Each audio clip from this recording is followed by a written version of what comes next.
Halo, perkenalkan nama saya Gloria Lala. Jadi pada saat ini saya akan memaparkan laporan praktikum yang ke-12 dengan judul Faktor-faktor abiotik dan biotik, rantai dan jaringan makanan pada suatu ekosistem. Tujuan dari praktikum ini yang pertama, mengidentifikasi komponen biotik dan abiotik suatu ekosistem. Kedua, menyebutkan beberapa populasi pada suatu ekosistem. Ketiga, menghitung densitas atau kepadatan suatu populasi dalam suatu ekosistem. Keempat, menentukan tingkatan trofik pada suatu komunitas. Dan kelima, menyusun rantai dan jaringan makanan dari suatu ekosistem. Makhluk hidup berinteraksi dengan lingkungannya, baik lingkungan biotik maupun abiotik. Sistem yang terbentuk oleh adanya interaksi ini disebut ekosistem dan ilmunya disebut ekologi. Ekosistem yang lengkap harus mengandung dua komponen, yaitu komponen hidup atau biotik dan komponen tak hidup atau abiotik. Komponen-komponen biotik terdiri dari produsen, konsumen, dan pengurai. Sedangkan komponen-komponen abiotik antara lain terdiri dari tanah dan iklim. Beberapa makhluk hidup dari spesies yang sama menempati suatu kawasan tertentu pada suatu waktu tertentu disebut populasi. Jumlah individu dalam luas atau volume tertentu disebut densitas atau kepadatan populasi. Jumlah individu atau ukuran suatu populasi ini ditentukan oleh kelahiran, kematian, dan migrasi. Pola penyebaran populasi mengikuti 3 bentuk dasar, yaitu acak, berkelompok, dan teratur. Kemudian beberapa populasi yang dapat hidup bersama di suatu kawasan tertentu dan saling berinteraksi pada saat tertentu membentuk suatu komunitas.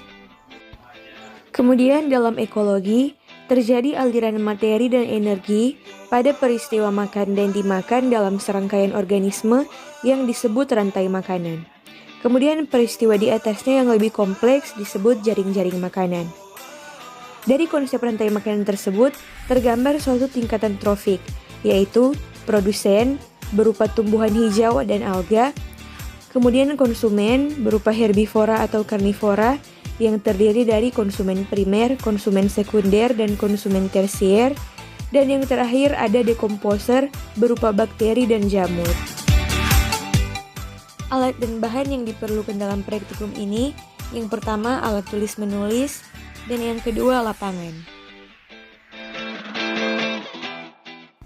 Cara kerja. Pertama, tentukan lokasi pengamatan Anda, hutan hujan tropis atau primer sekunder atau suatu padang rumput. Kedua, tentukan luas area pengamatan, misalnya 2 meter x 2 meter. Ketiga, catat semua komponen biotik dan abiotik di area pengamatan Anda.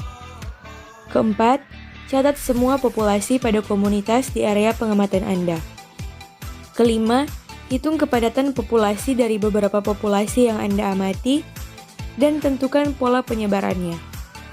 Keenam, klasifikasikan semua populasi dalam kategori-kategori berikut: produsen, konsumen primer, konsumen sekunder, konsumen tersier, dan dekomposer. Ketujuh, amati dan gambarkan rantai dan jaringan makanan di area pengamatan Anda. Dan kedelapan yang terakhir, catat dan gambarkan hasil pengamatan pada lembar hasil pengamatan.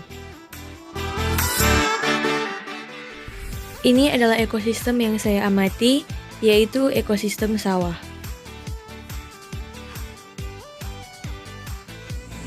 Ini adalah luas pengamatannya, dan luas pengamatan ini diukur 2 x 2 meter. Ini adalah batasnya.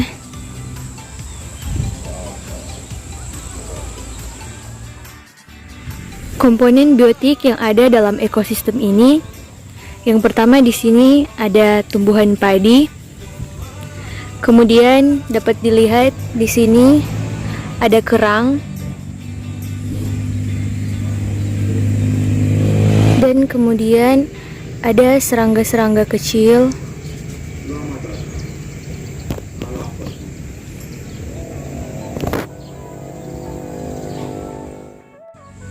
Kemudian faktor abiotiknya antara lain ada tanah berupa lumpur, kemudian ada air,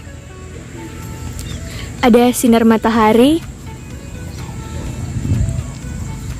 dan ada udara yang di dalamnya terkandung oksigen dan karbon dioksida. Populasi yang ditemui di sini ada populasi padi, dan kita akan menghitung kepadatan populasinya.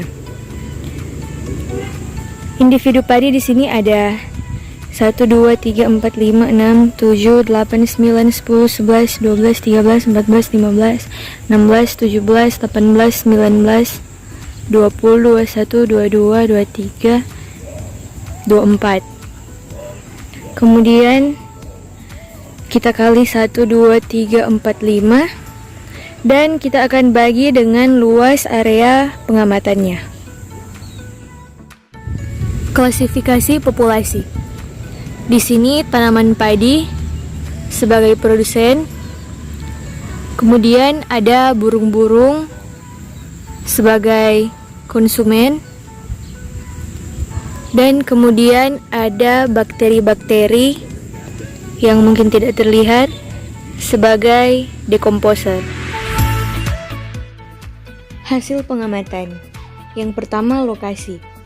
Lokasi pengamatan ini terletak di persawahan Kelurahan Kayau, Kecamatan Tomohon Utara, Kota Tomohon, Provinsi Sulawesi Utara. Kemudian yang kedua, luas area pengamatan adalah 2 meter kali 2 meter. Yang ketiga, komponen biotik yang diamati ada tumbuhan padi, ada cacing, ada kerang, ada serangga-serangga kecil, ada burung, dan lain-lain. Kemudian komponen abiotiknya antara lain ada tanah, ada air, ada sinar matahari, ada udara yang di dalamnya ada oksigen, karbon dioksida, dan lain-lain. Yang keempat, populasi yang ditemui yang paling banyak atau yang paling menonjol adalah populasi tanaman padi. Kemudian yang kelima, kepadatan populasi. Jadi populasi padi di situ sudah dihitung 24 individu kali 5 dan dibagi dengan 2 kali 2 meter. Sama dengan 120 per 4 dan sama dengan 30 individu per meter kuadrat. Jadi kepadatan populasinya adalah 30 individu per meter kuadrat. Yang keenam, klasifikasi populasi. Pertama, ada produsen berupa tanaman padi. Kemudian konsumen primernya ada burung dan tikus. Konsumen sekundernya ada ular dan elang. Konsumen tersiernya juga elang. Dan dekomposernya ada bakteri, fungi, dan cacing. Kemudian yang ketujuh, rantai makanan. Jadi contoh rantai makanan yang terjadi dalam ekosistem sawah ini adalah padi dimakan tikus, kemudian tikus dimakan ular sawah, kemudian ular sawah dimakan oleh elang, dan elang apabila sudah mati akan diuraikan oleh dekomposer. Kemudian ada jaring-jaring makanan. Nah, jaring-jaring makanan ini adalah kumpulan rantai-rantai makanan yang lebih kompleks. Dan contoh jaring-jaring makanan pada ekosistem sawah ini dapat dilihat pada gambar berikut.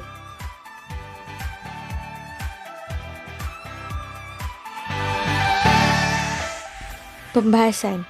Yang pertama, berikan pembahasan tentang hasil praktikum ini.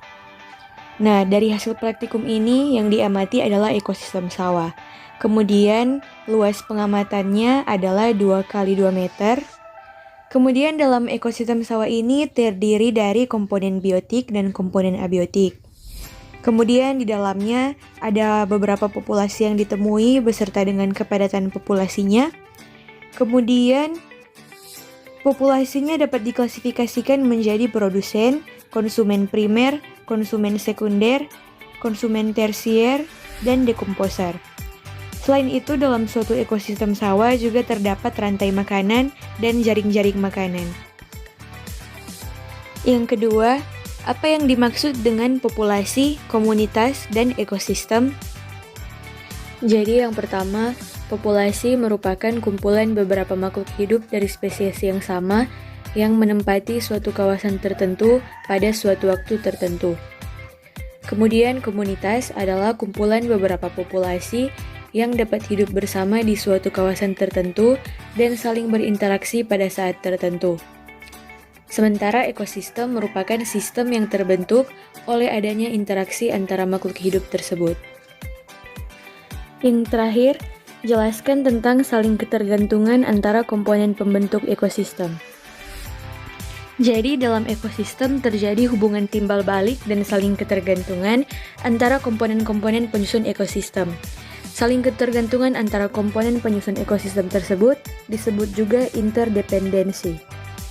Ketergantungan antara komponen-komponen penyusun ekosistem dapat terjadi antar komponen biotik dan abiotik, serta ketergantungan antar komponen biotik. Ketergantungan antar komponen biotik dapat terjadi melalui rantai makanan dan jaring-jaring makanan. Sementara ketergantungan antar komponen biotik dan abiotik dapat terjadi melalui siklus materi seperti siklus karbon, siklus air, siklus nitrogen, siklus sulfur, dan lain-lain. Kesimpulan, ekosistem merupakan sistem yang terbentuk oleh adanya interaksi antar makhluk hidup yang hidup di suatu wilayah tertentu. Dalam sebuah ekosistem terdiri dari komponen biotik dan abiotik. Kemudian di dalam ekosistem juga terdapat beberapa populasi beserta dengan kepadatan populasinya. Nah, populasi merupakan beberapa makhluk hidup dari spesies yang sama yang menempati suatu kawasan tertentu pada suatu waktu tertentu. Kemudian dalam suatu ekosistem terdapat tingkatan trofik pada suatu komunitas. Komunitas ini merupakan beberapa populasi yang dapat hidup bersama di suatu kawasan tertentu dan saling berinteraksi pada saat tertentu. Tingkatan trofik ini meliputi produsen, konsumen, dan dekomposer. Selain itu, dalam suatu ekosistem juga terdapat interaksi antara makhluk hidupnya yang menyusun sebuah rantai dan jaring-jaring makanan.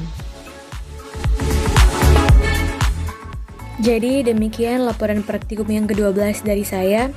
Semoga boleh bermanfaat dan sekian dan terima kasih.